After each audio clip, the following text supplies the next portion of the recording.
Rusia mengancam akan mengerahkan senjata nuklirnya untuk menyerang negara-negara Eropa. Moskow juga memperingatkan Inggris akan tamat hingga memicu Perang Dunia III. Ancaman Moskow ke negara-negara Eropa dan Inggris ini disampaikan sejumlah pejabat Rusia dalam keterangannya. Rusia menyebut benua Eropa bisa menghadapi konsekuensi sangat besar jika Rusia dikalahkan Ukraina.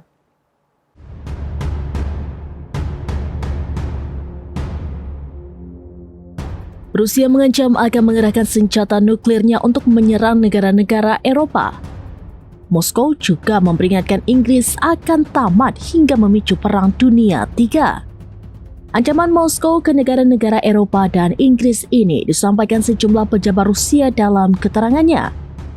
Rusia menyebut benua Eropa bisa menghadapi konsekuensi sangat besar jika Rusia dikalahkan Ukraina. Kepala Dewan Kebijakan Luar Negeri Rusia, Sergei Karaganov menyebut jika Rusia mengalami kekalahan, maka senjata nuklir akan dikerahkan. Karaganov juga menyebut bahwa Eropa saat ini hanya menjadi bahan lelucon dan keamanannya tidak sekalipun terjamin. Mengantisipasi serangan dari Rusia ini, sejumlah negara seperti Swedia, Finlandia, dan Norwegia telah mengeluarkan panduan bertahan hidup dalam Perang Dunia III. Ancaman tersebut kian terasa ketika saat ini NATO terpecah.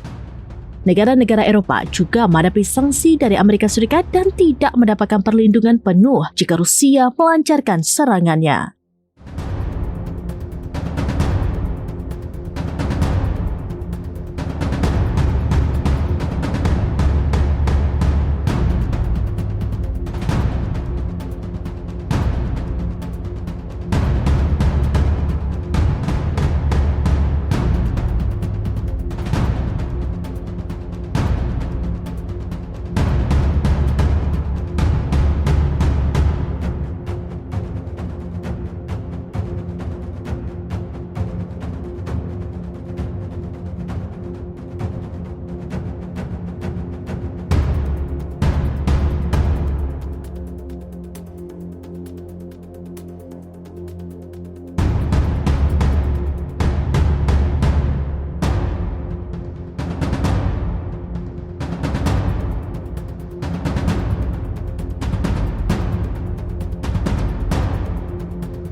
Download Tribun X sekarang, menghadirkan lokal menjadi Indonesia.